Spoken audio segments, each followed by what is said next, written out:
Hello, and welcome back to another episode of Brand Retro. Today, I want to talk a little bit about the hiatus that we took. Obviously, when you're producing a podcast like this and you're running a business, there's a lot of things that get thrown at you.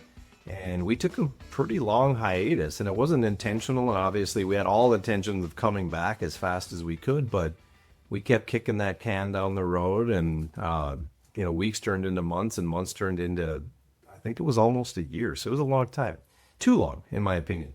But I want to talk through a little bit about that, what that journey looked like, and then some of what we have in store, now that we're back and now that we're kind of back on track with things. So we did a lot of recordings at the end of 2024, and we met with a lot of great clients, and some of them have just been launched here in the past few weeks with our Vault series.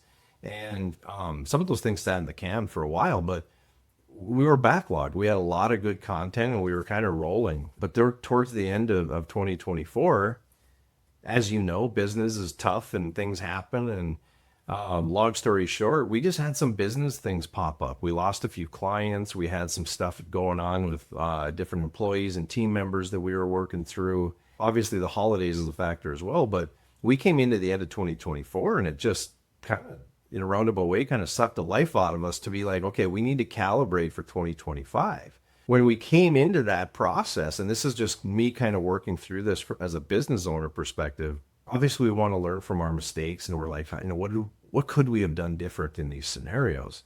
So we were looking at process and operations and client success stories and all these different things that we could kind of piece together why it was what it was or what happened. What did we do to contribute to some of these issues and these failures that we had happen?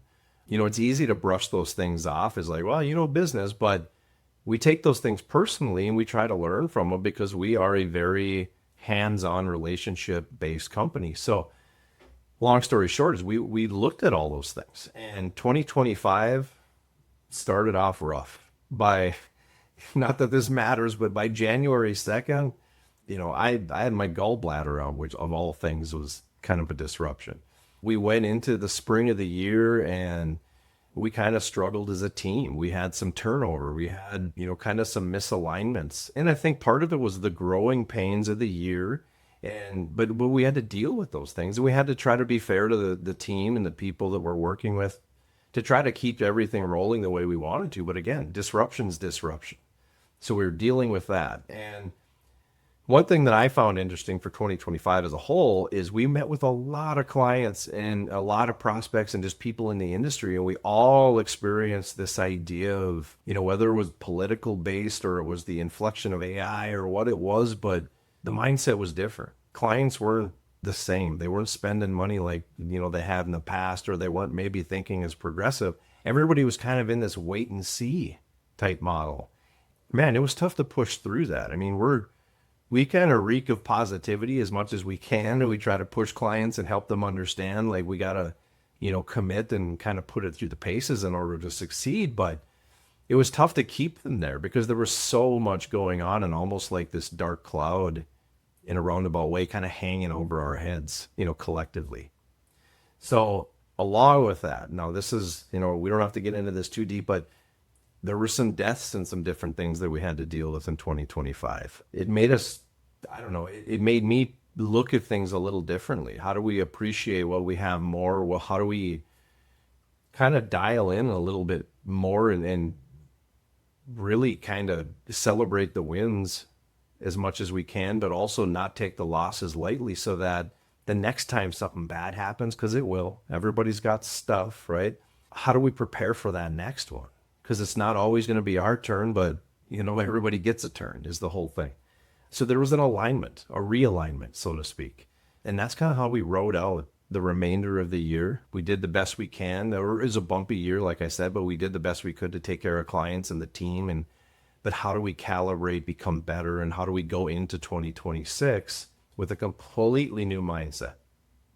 So we did that. So coming into 2026, again, whether it was the political AI thing, things seem to be lightening up. Clients, honestly, and again, I've heard this from other people in other industries, unrelated to marketing and creative, they seem to be more optimistic. They seem to be a little bit more patient and settled in with the new normal, so to speak. So that's super optimistic. That gave us the time window, that gave us the opportunity, and I think it gave us a little bit of confirmation of the mindset of let's get back at this. Let's throw more gas on the Cyberdogz fire. Let's get the podcast going the way we want to and really start pushing things the way we know we're capable of. I think through all that, we kind of got a little nervous. I think we got a little cagey, and I think we kind of settled in a little bit to what was comfortable. 2026, we're going to get uncomfortable again. We're going to push a lot of different things forward that we've been sitting on. We're going to do a lot more podcasts. We got a pretty aggressive list of people we're going to chase and try to get on the podcast and different things we want to do to kind of get the message out there, to talk more about marketing, to talk more about entrepreneurship.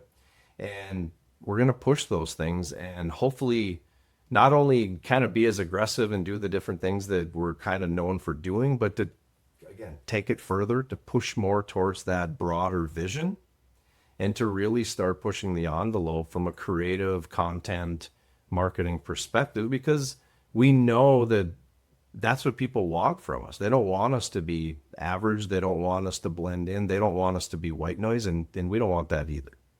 So that said, if you're listening to this podcast, if you have any interest in being part of this podcast, or if you have ideas that you want, hey, I'd like to see you guys do a podcast on this, shoot it our way. We're open to the opportunity of collaboration, bringing people in, sharing ideas, and obviously doing episodes or attacking content and or topics that you want to hear about.